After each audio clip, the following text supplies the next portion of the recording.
दोस्तों ये कहानी है एक जॉन नाम के शख्स की, जिसके पास दुनिया की सबसे तेज नाक थी, जो कि किसी वरदान से कम नहीं थी। वो अपनी नाक से कई किलोमीटर दूर रखी वस्तु को भी पहचान सकता था और यही नाक उसको कातिल बनने पर मजबूर करती है। और ये एक से एक सुंदर लड़की का कत्ल करके उनकी खुशबू को हमेशा के लिए अपनी बोतल में कैद करना चाहता था। और जब इन सब कत्लों के जुर्म में इसको पकड़ा गया तो वो किस तरह से वहाँ से भाग निकला। तो चलिए शुरू करते हैं हमारी आज की कहानी परफ्यूम को, जो कि 2006 में रिलीज हुई थी। ये movie perfume the story of A murderer नाम के नोवेल पर आधारित है। कहानी की शुरुआत होती है ईस्वी 1800 पेरिस की सबसे गंदी बदबूदार जगह फिश मार्केट से, जहाँ पर हम एक प्रेग्नेंट औरत को देखते हैं और तभी उसको बर्थ पेन होने लगता है। वो वहीं पर एक बच्चे को जन्म देती है और नवजात शिशु को वहीं पर छोड़कर 9 तो 11 होने की कोशिश करती है। लेकिन इस बच्चे की किलकारी की वजह से वहाँ पर खड़े लोगों का ध्यान इसकी मदर पर जाता है।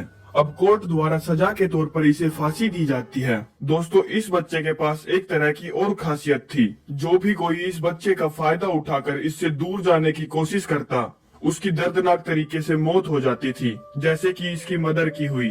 अब जॉन को एक अनाथालय में भेज दिया जाता है, जहाँ की वार्डन एक लालची महिला थी। वो बच्चों को वयस्क होने तक पालती और फिर उन्हें बेच देती थी। अब जॉन के अनाथालय में आने की वजह से यहाँ पर रह रहे बच्चों में अपनी जगह छिन जाने का भय उत्पन्न होता है और वो उसे मारने की कोशिश करते हैं। लेकिन तभी वहाँ पर वार्डन आ जाती है और अब देखते ही देखते इस माहौल में जॉन 5 साल का हो गया था, लेकिन अभी तक वो बोल नहीं पाता था। धीरे धीरे वक्त बीतता गया। अब जॉन बोलना सीख रहा था और उसकी सूंघने की ताकत इतनी ज्यादा तेज हो गई थी कि वो कहीं से भी किसी भी चीज को सूंघ कर बता सकता था। यहाँ तक कि वो पानी के अंदर की चीजों को भी सूंघ सकता था। अब जॉन वयस्क हो गया था तो उसे अनाथालय की वार्डन एक जानवरों की खाल के व्यापारी को बेच देती है। अब जैसा कि मैंने बताया था, जो भी कोई इससे अनावश्यक रूप से दूर जाने की कोशिश करता, उसकी अनावश्यक ढंग से मौत हो जाती थी। वार्डन को कुछ लुटेरे पैसों के चक्कर में मार देते हैं। अब जानवरों का खाल का व्यापारी जॉन से 5 सालों तक गधों की तरह काम करवाता है और यहाँ पर 5 सालों से ज्यादा कोई भी जीवित नहीं बच पाया था।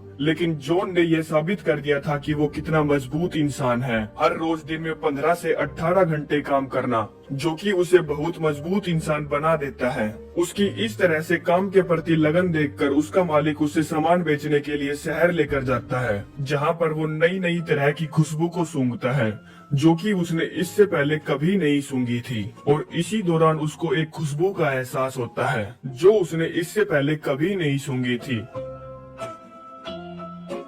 जो कि थी परफ्यूम की खुशबू। वो एक परफ्यूम की दुकान के बाहर जाकर खड़ा हो जाता है और यहाँ पर उसे पहली बार खुशबू और बदबू का फर्क समझ में आया। जॉन परफ्यूम के ओनर को एक मशहूर परफ्यूम को हाथ में लिए हुए देखता है, जिसका नाम था आमोर। इन्हीं सब खुशबुओं के दौरान उसे एक और खुशबू का एहसास होता है, जो कि एक फल बेचने वाली एक खूबसूरत लड़की से आ रही थी। लेकिन जॉन उस खुशबू को नहीं समझ पाता और दीवानों की तरह उस खुशबू का पीछा करने लगता है।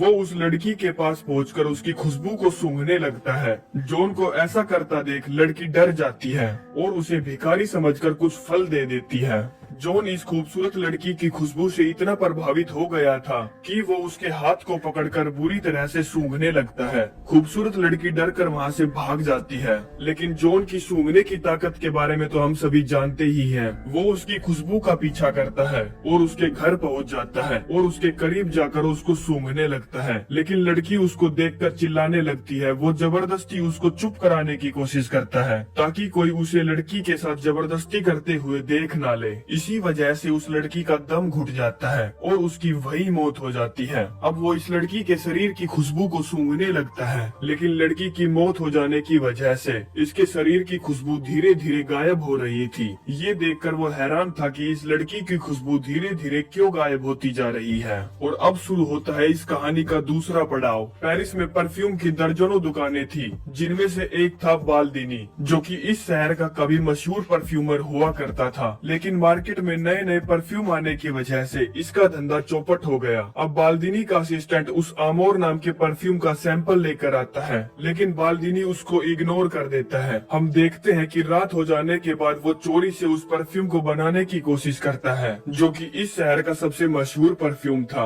अब बाल्दिनी चाहे कितनी भी कोशिश कर ले, वो इस परफ्यूम के एलिमेंट्स को पहचानने में असफल रहता है। और इसी रात जॉन उसको चमड़े की डिलीवरी देने आता है। वो यहाँ पर तरह तरह की महक को महसूस करता है। जॉन बाल्दिनी के शरीर से आ रही आमोर की खुशबू को सूंघकर कहता है, मैं तुम्हारे लिए ऐसा परफ्यूम बना सकता हूँ। बाल्दिनी उसको बुद्धू समझता है और उससे कहता है, तुम्हारे बस की बात नहीं, इसके लिए तजुर्बा चाहिए, जो कि तुम्हारे जैसे नौजवान के पास कहाँ। अब जॉन उससे कहता है कि मैं चीजों को सूंघने में बहुत ज्यादा अच्छा हूँ। और ये सुनकर बाल्दिनी जॉन से उस परफ्यूम को बनाने का फॉर्मूला पूछता है, लेकिन जॉन तो अनपढ़ था, उसे परफ्यूम में डाले जाने वाले एलिमेंट्स के बारे में क्या ही पता। और जॉन किसी तरह का कोई जवाब नहीं देता। जॉन कहता है, चाहे जो हो, मैं तुम्हारे लिए ये परफ्यूम बना सकता हूँ। बाल्दिनी को लगता है कि इसकी औकात ही नहीं, और इसकी औकात याद दिलाने के लिए इसे परफ्यूम बनाने की इजाजत दे देता है। अब जॉन वहीं पर पड़े तरह तरह के लिक्विड को मिलाकर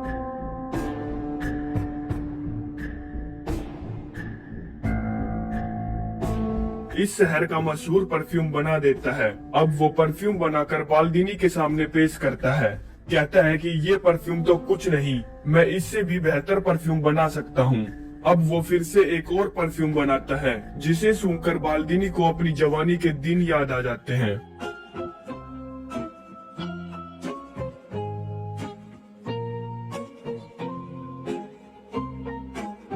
और अब बाल्दिनी को उसकी काबिलियत का अंदाजा हो गया था, तो वो उसकी काबिलियत को ऐसे ही जाया नहीं कर सकता था। और अगले ही दिन बाल्दिनी जॉन को चमड़े के व्यापारी से खरीद लेता है। उसी रात शराब के नशे में पानी में डूबकर चमड़े के व्यापारी की मौत हो जाती है। अब देखते ही देखते बाल्दिनी फिर से मशहूर हो जाता है। इसकी दुकान पहले से भी ज्यादा चलने लगती है।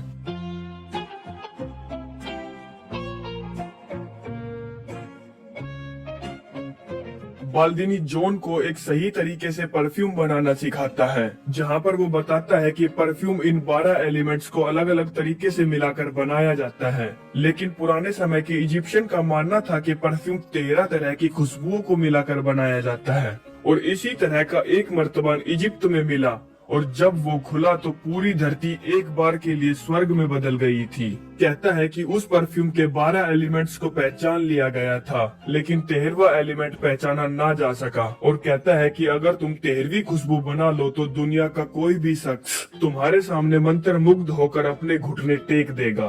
ये बात सुनकर जॉन का दिल उत्सुकता से भर उठता है और वो 13वीं खुशबू को बनाने का प्रयत्न करने लगता है। जॉन बाल्दिनी से खुशबू को हमेशा बरकरार रखने का तरीका पूछता है। बदले में उससे दुनिया का सबसे बेहतरीन परफ्यूम देने का वादा करता है। अब बाल्दिनी उसको चीजों को उबालकर उनकी खुशबू को एक्सट्रैक्ट करके बोतल में डालने का तरीका सिखाता है।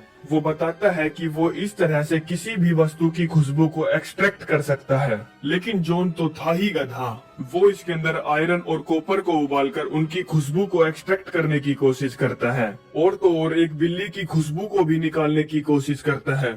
बाल्दिनी जो कि ऊपर सो रहा था, उसे किसी तरह की आवाजें सुनाई देती है और वो तुरंत वहाँ पर पहुँचता है और कहता है, तुम किस तरह के गधे हो, तुमने एक बिल्ली को उबाल दिया उसकी खुशबू निकालने के लिए। और इसी दौरान जॉन बेहोश होकर वहीं गिर जाता है और बीमार हो जाता है। बाल्दिनी जॉन को बीमार देखकर परेशान हो जाता है, क्योंकि उसे अपना अनमोल हीरा खोता हुआ नजर आ रहा था। अब जॉन, जिसके ऊपर खुशबुओं को बरकरार रखने का भूत सवार था, वो इस हालत में भी बाल्दिनी से पूछता है कि मुझे चीजों को उबालने के अलावा कोई दूसरा तरीका बताओ जिससे मैं खुशबुओं को बरकरार रख सकूं। बाल्दिनी बताता है कि हाँ, एक तरीका और है जो कि बहुत गंदा है। इसमें जानवरों की चर्बी से खुशबू को एक्सट्रैक्ट किया जाता है। जॉन पूछता है, क्या आप मुझको ये सिखा सकते हैं? बाल्दिनी अपना सर इनकार में हिलाता है और बोलता है कि ये तरीका मुझको नहीं आता। जॉन बाल्दिनी से पूछता है कि क्या मैं ग्रास जाकर ये सीख सकता हूँ? बाल्दिनी कहता है हाँ। अब बाल्दिनी उससे नए परफ्यूम बनाने के 1000 तरीके नोट डाउन करता है और बदले में उसे ग्रास में एंटर होने वाला दस्तावेज देता है, जिसकी मदद से वो ग्रास में काम भी सीख सकता है। अब जैसे ही जॉन यहाँ से जाता है, उसके पुराने मालिकों की तरह ही बाल्दीनी की भी रहस्यमयी तरीके से मौत हो जाती है। अब बाल्दीनी की मौत हो जाने के बाद जॉन आजाद हो जाता है। अब वो किसी का भी गुलाम नहीं था। वो पहाड़ों के रास्ते से ग्रास की तरफ बढ़ता है, जहाँ पर उसे एक गुफा मिलती है। वो यहाँ के गीले पत्थरों की खुशबू, सूखी झाड़ियों की खुशबुओं से मोहित हो जाता है और यहीं पर कुछ दिन रुकता है। इसी दौरान उसे फलों वाली लड़की का सपना आता है और किसी कारण से उसकी आंख खुल जाती है और वो अपने शरीर की खुशबू को सूंघने लगता है, लेकिन उसको अपने शरीर से किसी तरह की कोई खुशबू प्रतीत नहीं होती। तो वो बाहर जाकर बारिश में नहाता है और फिर से अपने शरीर की खुशबू को सूंघने लगता है और यहाँ पर उसे एहसास होता है कि उसके शरीर में किसी प्रकार की कोई खुशबू नहीं है, यानी कि उसका अपना कोई वजूद नहीं है। वो समझता है कि उसके शरीर की अपनी कोई खुशबू ना होने के कारण वो इतने सालों तक गुलाम बना रहा। अब अगले दिन सुबह होते ही वो ग्रास के लिए निकल पड़ता है, क्योंकि अब उसके पास एक मकसद है कि उसे खुद की पहचान बनानी है और दुनिया को बताना है कि वो कितना काबिल है। तभी उसको रास्ते में एक खूबसूरत महक का एहसास होता है, जो कि निराली थी, जैसे कि उस फलों वाली लड़की की खुशबू औरों से अलग थी।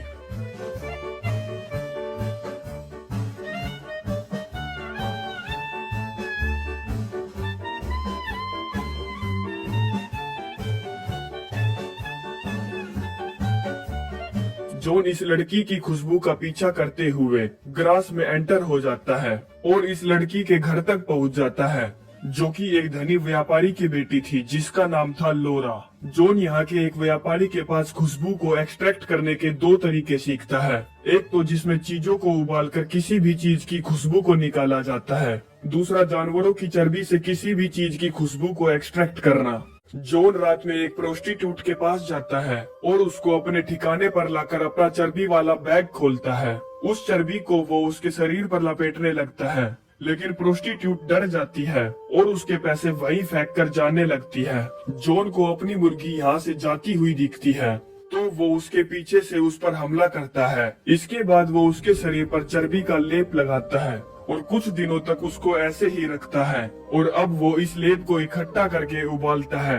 अब वो आखिरकार उस खुशबू को निकालने में कामयाब हो जाता है, जिसे वो उस प्रोस्टिट्यूट के कुत्ते पर टेस्ट करता है और इसी तरह से वो खूंखार दरिंदे में परिवर्तित हो जाता है और अब वो बाल्दीनी के बताए हुए तरीके से 13 बोतलों का एक सेट बनाता है, यानी कि हर एक बोतल को भरने के लिए एक खूबसूरत लड़की की बलि। हम देखते हैं कि आज इस धनी व्यापारी की बेटी लोरा का जन्मदिन है और यहाँ सभी हाइड एंड सीक खेलते हैं। खेल के दौरान जॉन भी इस खेल में शामिल हो जाता है और आओ देखता है ना ताओ सीधा लोरा पर हमला कर देता है, लेकिन लोरा इस हमले में बच जाती है। लोरा तो बच गई थी, लेकिन इस खेल में शामिल हुई दो जुड़वा बहनें जॉन का शिकार हो जाती है। हम देखते हैं कि जॉन उनको मारकर उनके शरीर और बाल से खुशबू को एक्सट्रैक्ट करके अपने सेट की 2 बोतलों को भरता है। इन दोनों बहनों की मौत की खबर पूरे शहर में फैल जाती है, जिसकी वजह से पूरा शहर खौफसदा हो जाता है और इसके बाद तो लड़कियों की मौत का सिलसिला पूरे जोर शोर पर आगे बढ़ता है।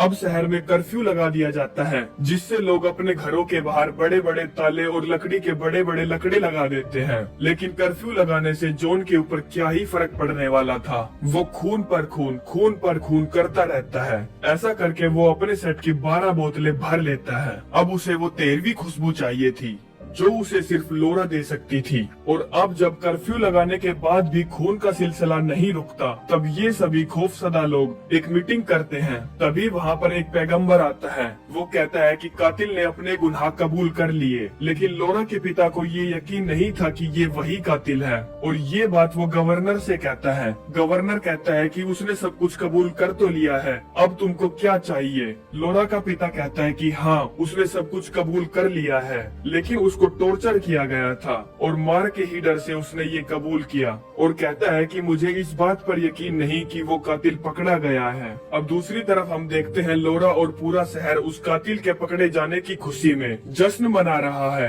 तभी लोरा के पिता वहाँ आते हैं और उसे वहाँ से चलने के लिए कहते हैं, लेकिन लोरा नहीं जाना चाहती और वो गुस्से में वहाँ से भाग जाती है। लेकिन इससे पहले कि जॉन उस पर हमला करके अपनी 13वीं बोतल को भरता, लोरा का पिता वहाँ आ जाता है और ये दोनों अपने घर चले जाते हैं। अब रात को जब लोरा के पिता को अपनी बेटी की फिक्र सताती है तो वो उसके कमरे में जाकर चेक करता है और उसे पता चलता है कि कातिल यहाँ आया था और अगले ही दिन वो यहाँ से शहर छोड़कर कहीं दूर जाने का डिसीजन लेते हैं। जॉन लोरा की खुशबू का पीछा करते हुए आगे बढ़ता है।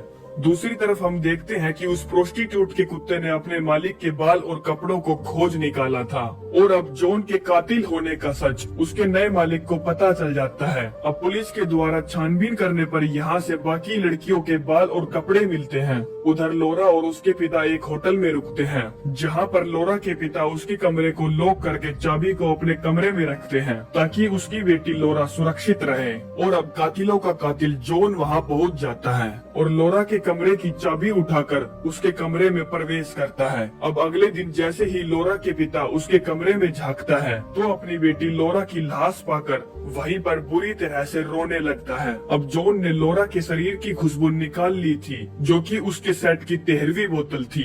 अब जॉन जैसे ही उन 12 खुशबुओं को 13वीं खुशबू से मिलाता है तभी लोरा के पिता पुलिस वालों को लेकर वहाँ पहुँच जाते हैं और उसे पकड़ लेते हैं। जॉन को टॉर्चर करते वक्त लोरा के पिता कहते हैं, जब तुमको सजा दी जाएगी तब मैं वहीं पर रहूंगा और तुम्हें तड़पता देख मेरी बेटी की रूह को शांति मिलेगी। जॉन को सजा देने की तैयारियां की जाती है। जॉन को सजा देते हुए देखने के लिए पूरा शहर इकट्ठा होता है और अब कुछ सिपाही उसको सजा देने के लिए उस मंच पर लेकर जाने के लिए आते हैं जहां पर उसे फांसी दी जानी थी। लेकिन जॉन तभी उस परफ्यूम का ढक्कन खोल देता है जिसको उसने छुपा लिया था और उस परफ्यूम की खुशबू सूंघकर सारे सिपाही मोहित हो जाते हैं, यानी कि एक तरीके से वो उसके गुलाम बन जाते हैं। जॉन ने एक ऐसा परफ्यूम बना लिया था जो कि बिल्कुल परफेक्ट था, जिसकी खुशबू से वो किसी को भी अपना गुलाम बना सकता था। अब वो सजा देने वाली जगह पर एक घोड़ा गाड़ी में एक राजकुमार की तरह पहुंचता है। सभी लोग उसको देखकर बिल्कुल शांत हो जाते हैं। जॉन अब मंच की तरफ बढ़ता है जहाँ पर जल्लाद उसके पैरों में गिरकर माफी मांगता है। कहता है ये इनोसेंट है, ये इनोसेंट है, क्योंकि जॉन का परफ्यूम था ही इतना आखिरी। अब जॉन उस परफ्यूम को एक रुमाल पर लगाकर उसे हवा में लहराता है जिसकी खुशबू सूंघकर सभी लोग मंत्रमुग्ध हो जाते हैं। वहाँ पर खड़े सभी लोग उसको फरिश्ता कहकर पुकारने लगते हैं। ये देखकर उसको पहली बार लोगों के दिल में अपनी जगह प्रतीत होती है। जॉन अपने रुमाल को उस भीड़ में छोड़ देता है।